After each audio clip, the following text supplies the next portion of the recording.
dengan pemanfaatan teknologi, informasi dan komunikasi dalam kerangka mewujudkan kinerja diri sebagai diri sejati.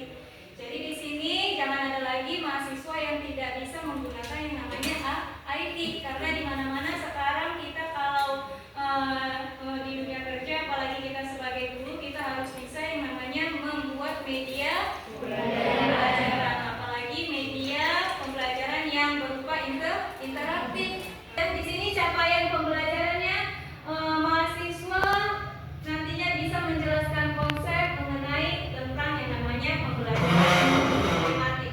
Kemudian ada mahasiswa harus bisa mengidentifikasi karakteristiknya. Kemudian yang ketiga, mahasiswa nantinya bisa menyusun rancangan atau asesmen. Lanjut, lalu kita sudah membahas mengenai tentang pembelajaran tematik sedikit saja. Nah, siapa di sini yang masih ingat apa sih pembelajaran tematik itu? Ya, apa? Rencana? Pembelajaran gabungan. Pembelajaran gabungan apa?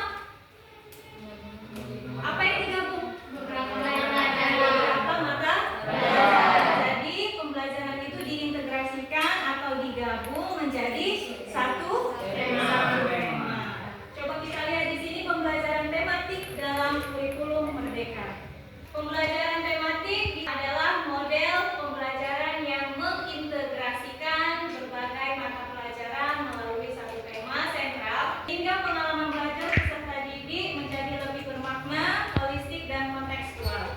Kemudian landasan pembelajaran tematiknya nanti ada 3, ada landasan filosofis, kemudian ada landasan psikologis, kemudian landasan yuridis. Kita lihat dari landasan filosofis. Nah, landasan filosofisnya di sini maksudnya adalah progresivisme, maksudnya di sini belajar dari pengalaman nyata. Kemudian konstruktivisme itu siswa membangun pengetahuan sendiri. Kemudian nanti ada humanisme, dia menghargai potensi unik setiap anak. Kemudian ada landasan psikologis. Nah, kalau dengar psikologis biasanya itu apa? Perkembangan? Iya.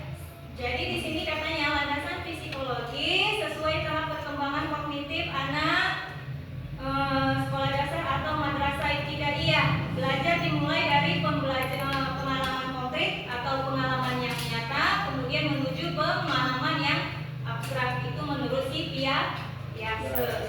Kemudian masuk landasan yuridis. Biasanya kalau sudah masuk landasan yuridis pasti berkaitan yang namanya dengan Nah, di sini ada karakteristik pembelajaran tematik. Yang pertama itu berpusat pada peserta didik. Jadi di sini siswa harus dituntut lebih aktif lagi dalam proses pembelajaran. Kemudian pengalaman langsung. Di sini artinya maksudnya memberikan pengalaman belajar langsung dan nyata sehingga pemahaman konsep lebih mendalam dan bermakna. Pasti di sini integrasi disiplin ilmu, maksudnya di sini mengintegrasikan beberapa disiplin ilmu dalam satu tema sehingga pembelajaran menjadi utuh dan kontekstual. Kemudian kita lihat di sini perbedaan dari tematik kurikulum 2013 dan kurikulum Merdeka. Ada nggak sih perubahannya secara signifikan? Kalau kita lihat dari kurikulum 2013, strukturnya itu dia terintegrasi ketat antar mata pelajaran. Kita lihat di sini di kurikulum Merdekanya, strukturnya dia lebih fleksibel dan adaptif. Kalau perencanaannya di kurikulum Merdeka itu ada berbasis yang namanya CP dan ATP. Jadi berbeda ya antara si kurikulum 2013 dengan kurikulum Merdeka. Jadi kita lihat di sini pembelajarannya. Jadi kalau di kurikulum 2013 di sini dia berbasis tema yang terstruktur. Kemudian pembelajarannya di kurikulum Merdeka di sini dia berbasis tema dan proyek. Jadi di sini dituntut si siswa itu membuat yang namanya sebuah proyek. Karena tadi tidak terlepas yang namanya dari P5. Kemudian dia masuk ke penilaian. Nah, kalau penilaian di K13 dia ada namanya sumatif yang dominan.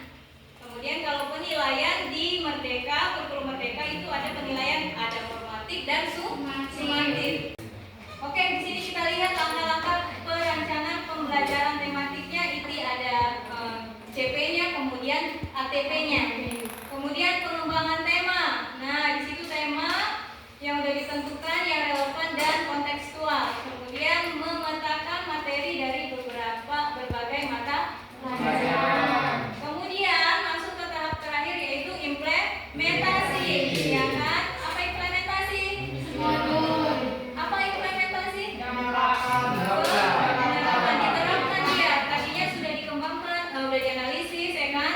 Kemudian dikembangkan temanya, kemudian diterapkan dengan cara menyusun modul ajar yang terintegrasi, kemudian menentukan asesmen yang sesuai. Jadi penilaian apa yang sesuai dengan pembelajaran atau tema. Kemudian ini contoh pemetaan tema, contohnya lingkungan bersih dan sehat. Itu mata pelajarannya yang dapat digabungkan, contohnya seperti kebersihan IPAS, ya kan? Kalau IPAS ada di situ kebersihan lingkungan. Kemudian bahasa Indonesia menulis laporan pengamatan. Kemudian matematika pengolahan data sampah. Yang terakhir itu ada SPDP membuat poster lingkungan. Bu, gimana Bu? Ini masih kan kelas rendah. Gimana nanti anak kalau misalnya disuruh membuat yang namanya contoh pemetaan lingkungan bersih dan sehat Bu? Nah, kita ajak si siswa itu lebih ke praktik. Contohnya kayak kebersihan lingkungan. Kita ajak si siswa tadi, ayo sama-sama kita lihat di dalam kelas ini ada tidak sampah. Itu kan biasanya anak kelas rendah tuh senang tuh kayak gitu-gitu ya kan? Karena pada dasarnya mereka itu masih dunianya dunia bermain. Bahasa Indonesia adalah menulis laporan pengamatan. Jadi masing-masing siswa tadi kita ajak, yuk tadi siapa yang menemukan sampah ini? Siapa yang tadi menemukan kertas? Siapa yang menemukan bungkusan jajan? Gitu ya kan? Nah, kalau siapa yang bisa menemukan, coba tadi apa aja yang ditemukan, coba ditulis. Nah, kan seperti itu kan. Kemudian masuk ke matematika. Di sini pengolahan data sampah maksudnya apa? Dihitung sampah yang tadi dapat, ya kan? Yang kertas berapa, yang plastik berapa, jadi nanti kelihatan di situ.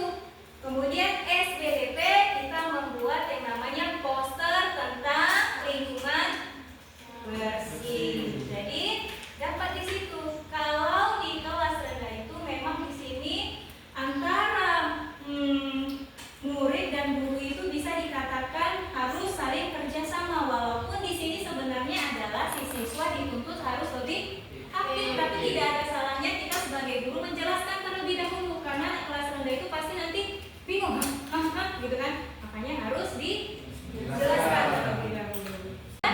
Apresiasi, ya kan? Biasanya kayak ada pengenalan dulu, nanya dulu kabar hari ini apa, ya kan? Kalau memang mau ngasih yang namanya pretest boleh, karena pembelajaran yang lalu diulang kembali. Nah, itu bisa. Kemudian kita masuk ke aktivitas pembelajarannya. Katanya di sini harus observasi lingkungan sekolah. Kemudian ada diskusi kelompok. Kemudian yang ketiga ada yang namanya kegiatan penutup. Nah, di sini ada Ibu tugas studi kasus, bisa dilihat ya. Di sini temanya mengenai tentang air sebagai sumber kehidupan.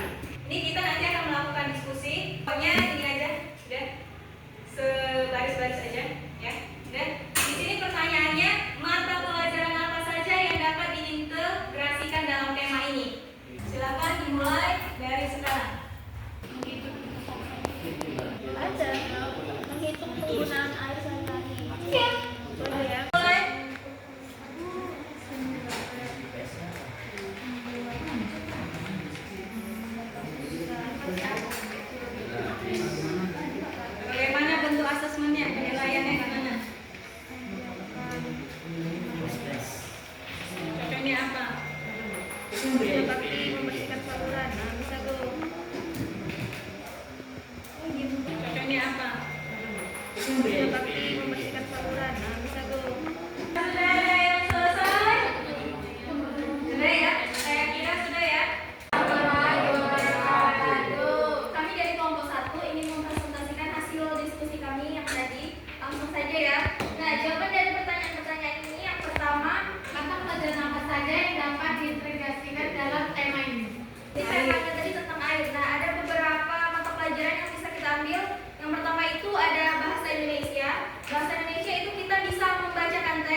pembelajaran yang terintegrasi atau pembelajaran penggabungan antar mata pelajaran.